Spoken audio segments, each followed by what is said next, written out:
The current state of parasocial relationships on YouTube and other platforms, social media platforms on the internet, are quite alarming and dangerous. The influencer world has opened up a door, a window, to a world that most working class people and even middle class in a lot of ways would have no access to. Lower middle class, working class, poor. The old days, when you would watch a TV show and you'd see the advertising, and even now when you watch mainstream television, which people are not watching as much as they are videos on YouTube or other social media platforms. But when you used to watch these movies and television shows, you would be advertised things that you couldn't afford. You'd be advertised, maybe you couldn't afford the Lexus, but you could afford the Toyota or the Hyundai or the Honda or whatever. Maybe you couldn't afford the super big vacation, the cruise or whatever, but you could probably afford a slightly slower Disney version of that, $1,500 for 4 people or whatever it is. It's a good deal and they let you make payments. You can certainly afford that. And then, the pharmaceutical ads and things like that, which they're insidious in their own way.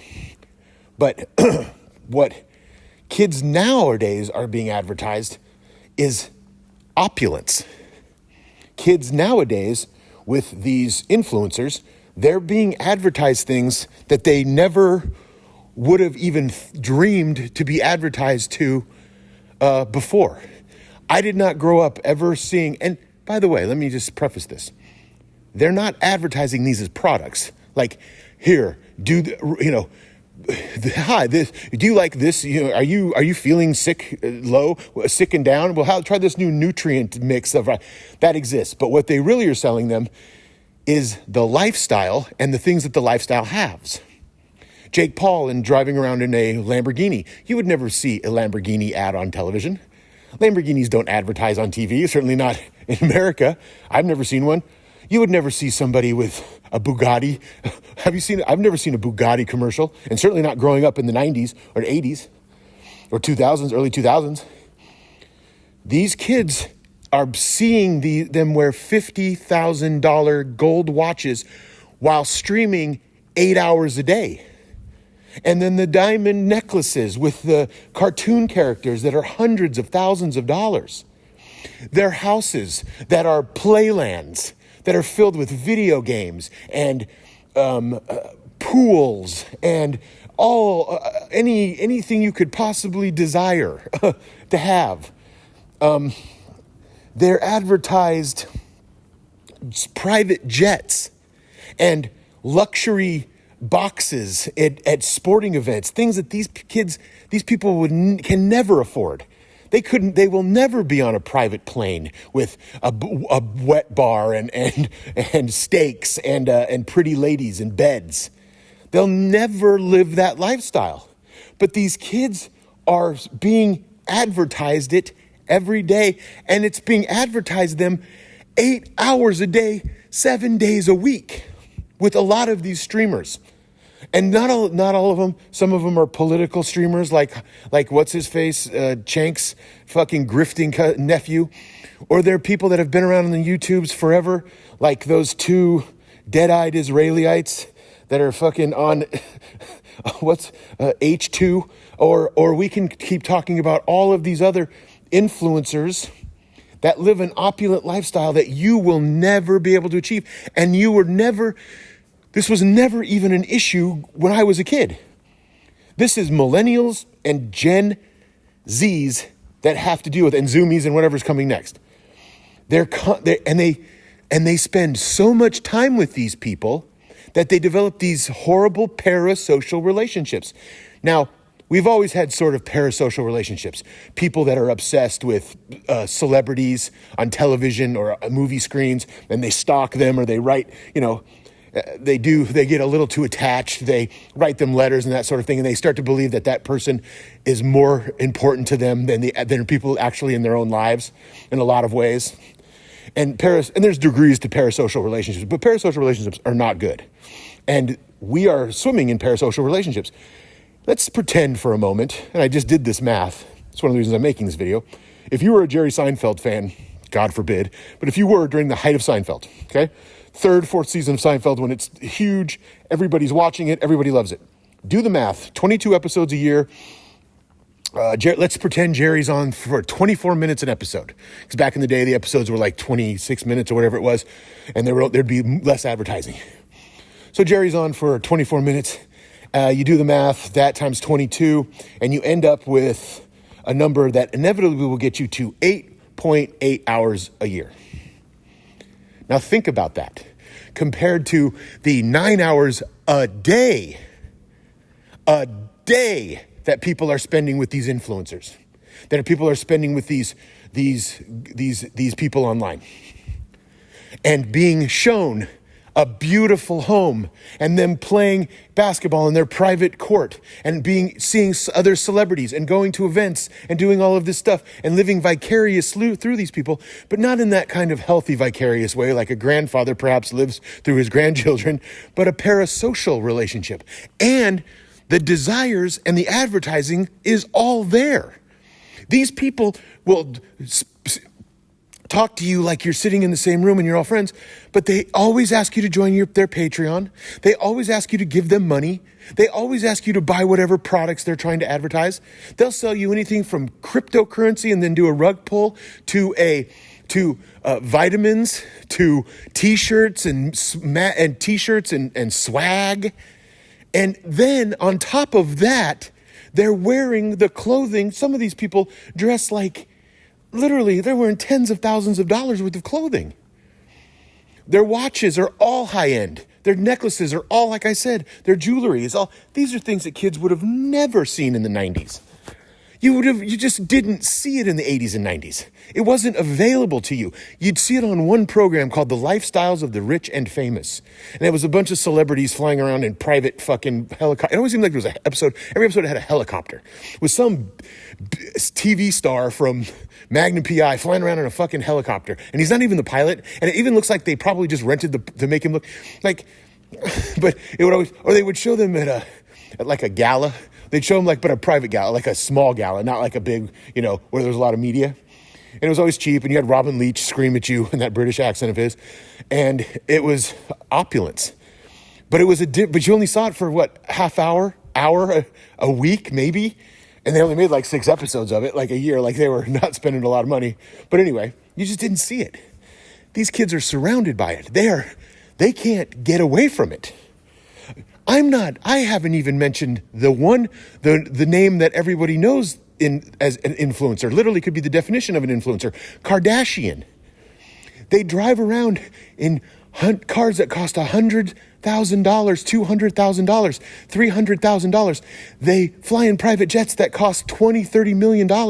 They wear clothes to just go out to the fucking to walk out and get their mail. They wear clothes, slippers that are thousands of dollars, jewelry that is hundreds of thousands of dollars. And then they sell you additionally products. So they're wearing the product, and that's an advertisement for it. And then they're going to sell you a product on top of it. These kids today spend, like I said, you were spending it with your favorite celebrity back in the day, 10 hours a year, maybe. And that's if you watched their shit over and over again. You know what I mean?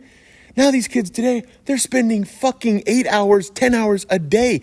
And they spend even more time because they can go back and watch their videos because YouTube and the internet is basically a time machine. You could just go back in time. Well, let me go watch the video when I was 12, how much I liked it. Now I'm 20 and I'm still watching Jake Paul's podcast because I created such an emotional parasocial attachment to him that nothing he does is bad. Same thing with Joe Rogan. Joe Rogan's, frankly, stunted male audience continues. They grew up watching him. They grew up listening to him, and they created a parasocial relationship with him to such a degree. Now they're attached. They were spending, how many podcasts? He used to do 3 podcasts a week or whatever it was when he really was going. But he still does a 3-hour one every week. That's 12 hours a month you're spending with Joe Rogan. Even more because you go listen to his old podcasts while you're at work, while you're at play, and it's always on. So you develop an unhealthy and a non-questioning and a non-intelligent assessment of what's going on around you because you've developed an emotional attachment to somebody you don't know. It's so weird to me. It's weird, to quote my queen god, Rachel Zegler.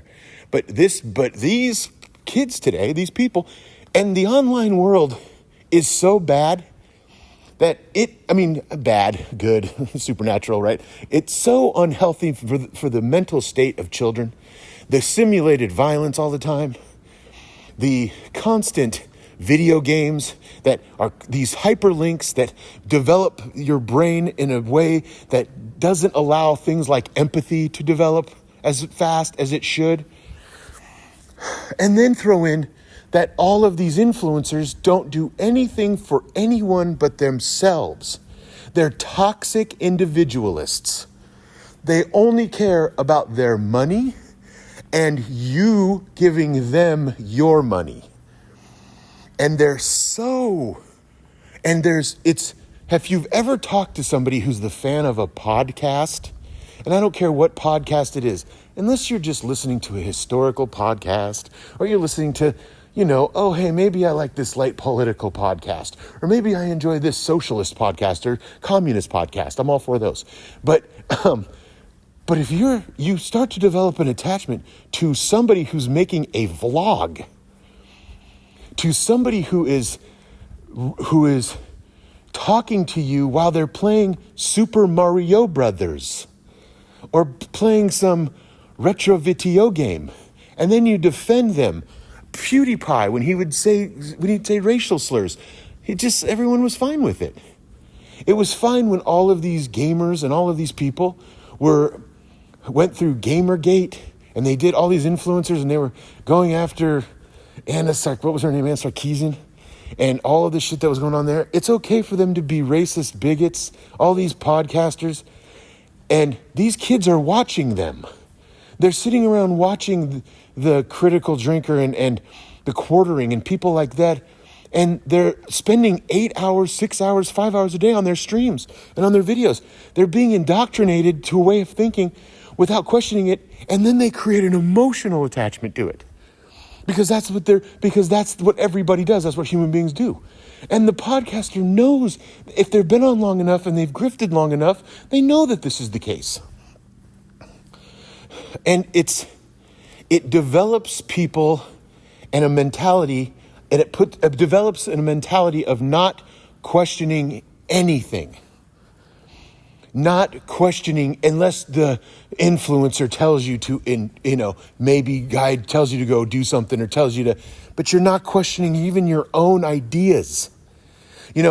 I heard somebody say once, if I believe something, I take it in my brain and I run it through my brain as many times as it takes until I don't believe it anymore. That's truly intellectual honesty, because belief and thinking that things are true that really aren't, or thinking that things are a way they are but they're not, and you're being manipulated by somebody who wants your money and your attention, will lead you not to critically think.